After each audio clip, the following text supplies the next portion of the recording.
Exercise 6.1 for each of the following sequence state a rule and find the next two term। हमने इसमें इसका बताना है कि कौन सा रूल यूज़ होगा और इसके बाद नेक्स्ट टू टर्म्स लिखनी है। पहला क्वेश्चन है 9, 13 और 17। हमें देखना है कि 9 और 13 में क्या चीज़ 9 में ऐड करें या क्या चीज़ इसमें से माइनस करें कि हमारे पास 13 आ जाएगा। तो हम यहाँ पे रफ वर्क में इसको देख लेते हैं कि अगर हम 9 के अंदर 4 ऐड करें तो ये हो जाता है 9 और 4 13, और फिर 13 में 4 ऐड करेंगे तो 4 3 7 और 1 17 हो जाए। यानी इसका रूल हमारे पास है कि फर्स्ट पार्ट में हमने करना है ऐड। रूल है हमारे पास ऐड 4। अब क्वेश्चन लिखा हुआ था 9, 13 और 17, नेक्स्ट टू टर्म्स लिखनी है। तो 17 में आगे हम 4 ऐड करेंगे तो हो जाएगा हमारे पास, यहाँ पे हम 17 में 4 ऐड किए तो 7 और 4 11, 1 कैरी, 1 और 1 2 21, और 21 में 4 ऐड किए तो 4 और 1 5 और ये 2 25। तो नेक्स्ट टू टर्म्स इसकी आएंगी। 17 में 4 ऐड किए तो 21, और फिर 21 में 4 ऐड किए तो आ जाएगा 25। अब अगला क्वेश्चन है हमारे पास, हम पहले इसमें रूल लिख लेंगे कि इसका रूल क्या है। तो हमें क्वेश्चन में दिया हुआ है 277, 287 और 297 कि इसमें क्या चीज़ है। अब 277 में 10 ऐड करें तो हमारे पास आ जाता है 287। 287 में 10 ऐड करें तो हमारे पास आ जाएगा 297। हमने नेक्स्ट टू टर्म्स भी लिखनी है तो 297 में 10 ऐड करेंगे तो 7, 9 और 1 10 का 0, 1 कैरी, 2 और 1 3। फिर 307 में 10 ऐड करेंगे 7 1 और 3 317 आ जाएगा। तो हमने इसमें क्या है, हमने 10 ऐड करना है। तो रूल हमारे पास क्या है कि ऐड 10। अब क्वेश्चन था हमारे पास 277, 287, 297। अब जब इसमें 297 हमने 10 ऐड किए थे तो हमारे पास आया था 307, और 307 में जब 10 ऐड किए तो आया 317। क्वेश्चन 3 है, इसका 3 पार्ट है। इसमें लिखा हुआ है 14, 21, 28 और 35। तो ये हमारे पास 7 का टेबल भी है, यानी 7 2 ज़र 14, 7 3 ज़र 21, 7 4 ज़र 28 और 7 5 ज़र 35। यानी अगर हम इसमें ऐड 7 करेंगे तो ये हमारे पास आएगा आंसर। तो रूल हमारे पास इसमें क्या है कि ऐड 7, 14, 21, 28, 35। और जो 7 का टेबल हम पढ़ेंगे तो 7 2 ज़र 14, 7 3 ज़र 21, 7 4 ज़र 28, 7 5 ज़र 35, 7 6 ज़र 42 और 7 7 ज़र 49। अब 7 के टेबल से अगर आपको ईजी लगता है 7 का टेबल भी हम पढ़ सकते हैं, या फिर हम इसके अंदर 7 को प्लस भी कर सकते हैं। अगला क्वेश्चन है -84, -82 और -80।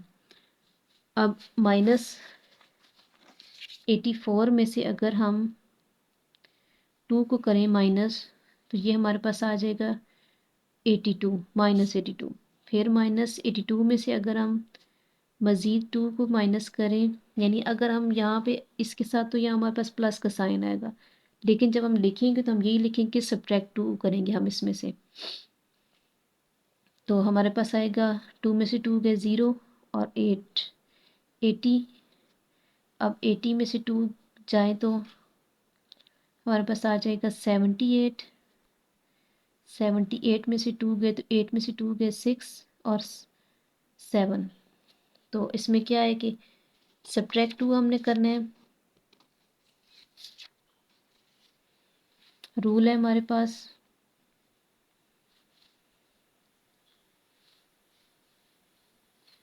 कि हम ऐड 2 करेंगे इसमें, क्योंकि माइनस हमारे पास पहले का क्वेश्चन में दिया हुआ है -84। अगर हम दोबारा माइनस लगाएंगे तो आंसर ये सेम नहीं आएगा, हम इसमें +2 करेंगे। तो हम यहाँ लिख लेंगे ऐड 2। क्वेश्चन था हमारे पास -84, -82, -80। अब जब -80 में हम 2 ऐड करेंगे तो हमारे पास आ जाएगा -78, और -78 में 2 ऐड करेंगे तो आ जाएगा -76। अब अगला क्वेश्चन है, क्वेश्चन 2 है हमारे पास। Right next 3 terms in the sequence. अब फर्स्ट क्वेश्चन में दिया होता है कि हमें रूल भी लिखना था, जबकि इस क्वेश्चन में कि हमने सिर्फ इसका सीक्वेंस लिखना है। तो क्वेश्चन नंबर 1 है 1, 4 और 9। तो हम यहाँ लिखेंगे 1, 4 और 9।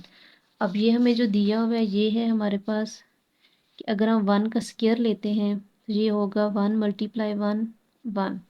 दूसरा है 2 का स्क्वायर, इक्वल है 2 2 ज़ार 4। फिर तीसरा है 3 का स्क्वायर, इक्वल है 3 3 ज़ार 9। अब ये चीज़ हमें क्वेश्चन में दी हुई, ये 1 का स्क्वायर है, ये 2 का स्क्वायर है, ये 3 का। 3 के बाद हमारे पास आ जाता है 4 का स्क्वायर। 4 का स्क्वायर करेंगे तो 4 4 ज़ार 16। और उसके बाद आता है 5 का स्क्वायर, तो 5 5 ज़ार 25। तो हमने जब इसके आगे आगे 6 का भी लिखना है क्योंकि नेक्स्ट 3 टर्म्स हमने लिखनी है, तो 6 6 ज़ार 36। अब जब नेक्स्ट 3 टर्म्स हम लिखेंगे तो 9 के बाद था 4 का स्क्वायर 16, फिर 5 का स्क्वायर 25 और 6 का स्क्वायर 36। अगला है क्वेश्चन नंबर 2 है हमारे पास 89, 87 और 85। अब हमने 89 में से 2 को माइनस करें तो हमारे पास आ जाता है 9 में से 2 गए 7 और 8 87। फिर अगर हम इसमें से 2 माइनस करें तो 85, मज़ीद 2 करेंगे 5 में से 2 गए 3 83। 83 में से 2 करेंगे तो 3 में से 2 गए 1 और 8 नीचे आ जाएगा।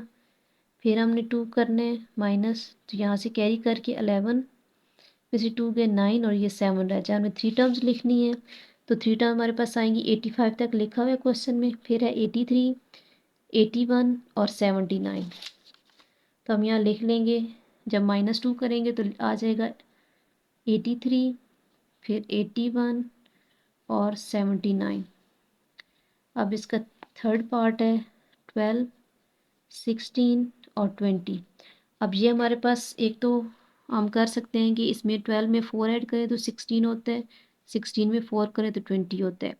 या फिर हम 4 का टेबल भी पढ़ सकते हैं, 4 3 ज़ार 12, 4 4 ज़ार 16, 4 5 ज़ार 20। तो दोनों तरीक़ों से, अब 4 5 ज़ार 20 है तो 4 6 ज़ार 24, 4 7 ज़ार 28 और 4 8 ज़ार 32। क्वेश्चन नंबर 4 है 1 1 2 3 5 और 8। अब हमने इसके आगे भी 3 लिखने, तो अब इसमें क्या है कि 1 और 1 को प्लस करें तो 2 आ जाएगा। फिर 2 में 1 प्लस करें 3, 3 में 2 किया 5, 5 में 3 किया 8। तो अब 8 में 5 को प्लस करेंगे हम, तो 8 और 5 होता है 13। अब 13 और 8 को प्लस करना है हमने, तो यहाँ पे हम करेंगे 13 + 8, 8 3 11, 1 कैरी 1 और 1 2। तो ये हमारे पास आएगा 21। अब 21 और 13 को ऐड करना है हमने, 21 और 13 ऐड किया 3 1 4 2 1 3। तो ये आ गया हमारे पास 34।